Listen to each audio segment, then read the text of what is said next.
I guarantee this will be one of the most colorful English lessons you will ever watch.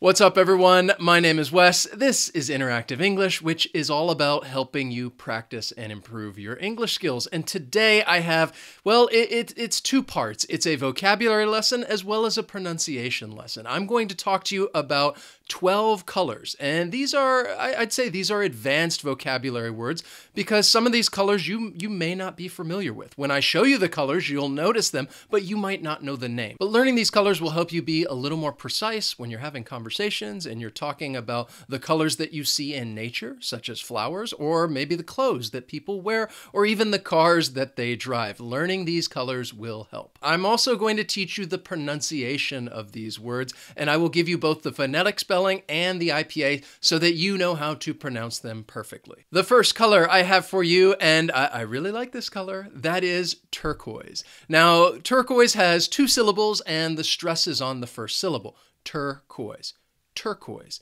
This is a blue-green color that is actually named after the gem. And turquoise is a French word that actually means Turkish because the gem was imported from Turkey. So now you know how to pronounce turquoise and you know a little bit about its history. And when I think of turquoise, I think of the water, the ocean. If it's just this turquoise, this blue-green, I think it's really beautiful, looks very nice, and you could describe it as, wow, you know, that is a beautiful turquoise color. This is another example of turquoise. Now, if you're wondering what this rubber spoon-looking thing is, it's actually used to wipe cream on a baby's bum. It's not for me, we have a baby girl, that's why we have this. I hope you believe me. The next color is fuchsia. This word has two syllables and the stress is on that first syllable. Fuchsia. Fuchsia. Now, you may be looking at this color and thinking, well, isn't that just pink? Well, it is a bit of a strong pink, but this red purplish color is actually named after the flower of the fuchsia plant. So that is a great example as to when you might talk about this color and use it when talking about flowers. Perhaps you could use it when talking about the color of somebody's shoes, or maybe even a color of lipstick. Fuchsia. Next is navy, and this is actually a shade of blue, and you might often hear it used in combination with the word blue, and people will just say navy blue. And the word has two syllables, and the stress is on that first syllable, navy. Navy blue. Now this is just a dark blue color, and it's also another color that I like because quite a few of my clothes are navy. Let me show you and give you an example. So I could say, here comes Wes sporting an all navy outfit with a navy long sleeve shirt and some navy cargo shorts that actually look a little too big. And I don't know why I look like I'm dancing instead of modeling. Yeah, I don't have much of a modeling career, as you can tell. Then we have the color crimson, and this word also has two syllables, and the stress is on that first syllable. That second syllable has a bit of that schwa, that sound.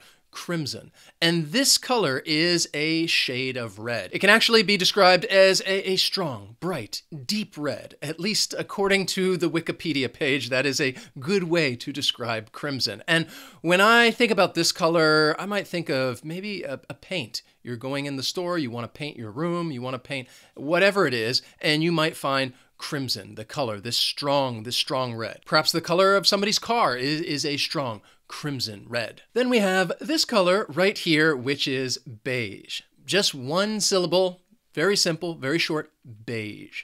And beige is shorthand for, I think, a variety of colors. It can be used to describe a yellowish brown color to a light brownish gray. And you would just say it's beige. And when I think of this color, I think you would hear it a lot when talking about the color of somebody's clothes. You could say that they have beige pants or trousers or a beige hat or a beige jacket. I think you often find a variety of clothes that can be identified as beige. The next color is Auburn. Two syllables and the stress is on that first syllable. And you may be looking at this right now and thinking, well, what is the difference between Auburn and crimson? Both of them are dark shades of red, but I would say Auburn is just slightly darker. It's a slightly darker shade of red than crimson. And when I think of Auburn and the way it's used and how it might be discussed, I think of people's hair. describing their hair color as Auburn, or maybe somebody's going to get highlights in their hair and they want some Auburn highlights. You can use this color to describe other things as well, but I just personally end up thinking about hair, a hair color, Auburn. Another popular color, lavender.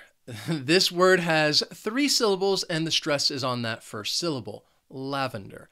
And lavender, I know you've seen this color, you may have already heard of it before. It's kind of just a light purple. And when I think about this word being used, I think about, weirdly enough, bed sheets and linens and towels, that if it has this light purple, it is lavender. Everybody loves lavender. I love lavender as well, which is why I have some lavender sheets. You just can't get enough lavender. Do you guys have lavender sheets? Let me know. Then we have magenta. This word has 3 syllables and the stress is on that second syllable, magenta. The first syllable has that schwa, that magenta. Now, magenta could be defined as a purplish red color. When I see it, I think it is a bit of a pink, a shade of pink, maybe more of a hot pink. But when I also think of magenta, again, just me, I don't know why, I think about the crayon. It reminds me of my childhood, and I think back to when I was drawing pictures with crayons, because in my box of crayons, I remember vividly that there was a crayon, magenta. The next color is teal, and this word has just 1 syllable. It's very easy to pronounce, teal. And this is probably my favorite color on this list, teal. I like that blue-green color. And fun fact, the name teal comes from the Eurasian teal, which is a duck that has a stripe on its head, which is the same color, teal. Then we have amber, which has 2 syllables and the stress is on that first syllable, amber.